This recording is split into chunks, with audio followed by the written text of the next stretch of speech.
Halo semuanya, saya Koko Kurniawan. Sekarang kita akan bahas tentang materi Let Initialize Properties di Kotlin.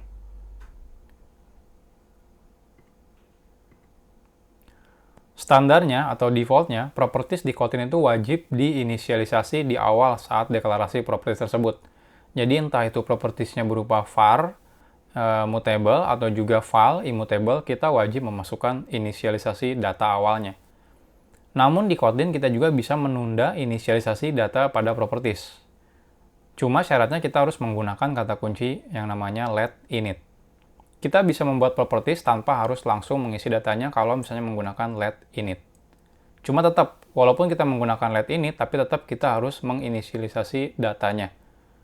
Cuma kalau misalnya menggunakan let init, itu nggak wajib langsung saat itu juga inisialisasi datanya.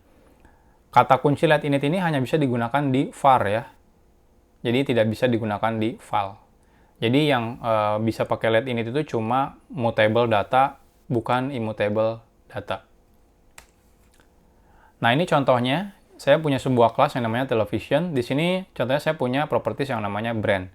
Di mana di sini string. Kan kalau misalnya defaultnya, kalau misalnya kita bikin properties, kita wajib menginisialisasi datanya di sini ya. Entah itu dari sini, langsung dibikin stringnya, atau kita ambil dari constructor. Nah, ini kita nggak perlu kalau misalnya kita tambahkan let init.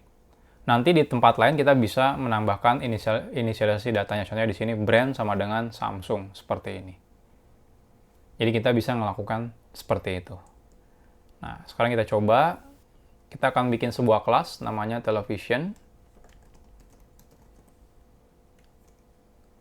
Lalu kita buat var brand string misalnya.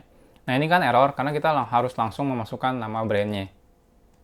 Nah, kalau misalnya kita gunakan let init, maka kita tidak wajib langsung menginisialisasi datanya.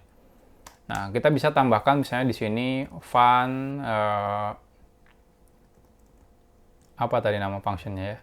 Init television. Terserah sih ya teman-teman mau bikin function apa. Contohnya di sini brand sama dengan coba di sini saya tambahkan atribut aja ya biar bisa custom. Contohnya di sini brand string, saya tambahkan parameter this.brand sama dengan brand. Nah, seperti ini. Nah, ini bisa kita lakukan. Nah, lantas gimana saat kita membuat objek dari televisionnya? Nah, saat kita membuat objek televisionnya, contohnya langsung menggunakan file television sama dengan bikin television baru, objek baru. Kalau misalnya kita langsung manggil brandnya, dia akan error. Kenapa error? Karena kita belum menginisialisasi data si brandnya. Jadi sebelum kita manggil brandnya, kita harus manggil init television. Karena di dalam function init television, kita mendeklarasikan isi dari si properties brandnya. Jadi wajib manggil ini dulu ya. Kalau enggak, nanti brandnya bakal error ketika diakses. Jadi kita akan buat di sini let init properties main file TV sama dengan television. Jadi kalau misalnya kita langsung print tv.brand, nah di sini nggak error, tapi kalau misalnya kita running, ini error. Errornya uninitialized property access exception. Nah, di sini ada detailnya. Let init property brand has not been initialized. Jadi, let init property brand itu memang belum diinisialisasi. Jadi sebenarnya let init itu penggunaannya agak sedikit bahaya. Kenapa? Karena nggak ada error message-nya ketika di-compile. Tahu-tahu pas running error gitu ya. Ya, teman-teman harus bijak saat menggunakan let init ini. Nah, biasanya sih rata-rata orang yang menggunakan let init itu gara-gara biasanya menggunakan framework yang Java contohnya. Kalau framework Java itu kan variabel nggak wajib dideklarasikan langsung ya. Nah, biasanya kalau ada kasus seperti itu, biasanya orang-orang menggunakan let init untuk membuat properties gara-gara kelasnya sebelumnya dari Java. Nah, jadi kita harus wajib memanggil init television misalnya Samsung. Ini kalau kita running, nah hasilnya baru Samsung seperti ini. Gimana kalau misalnya kita tambahkan langsung tv.brand sama dengan Samsung.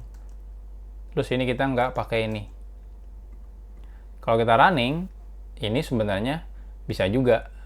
Jadi teman-teman Kalau misalnya tidak punya ini ya, ini saya komen misalnya ya, seperti ini. Ini bisa juga. Jadi inisialisasinya bisa dari mana saja, seperti ini. Jadi nggak harus bikin teman-teman function buat inisialisasi datanya. Yang penting sebelum diakses brandnya, itu harus di set dulu value-nya. Jadi seperti itu. Tapi saya uncomment dulu, balikan lagi biar teman-teman lihat. Nah, seperti itu. Nah, jadi demikian kalau misalnya teman-teman mau bikin properties tapi nggak mau diinisialisasi data awalnya. Teman-teman tinggal tambahkan let init di dalam propertinya. Next, kita akan bahas tentang materi interface di Kotlin.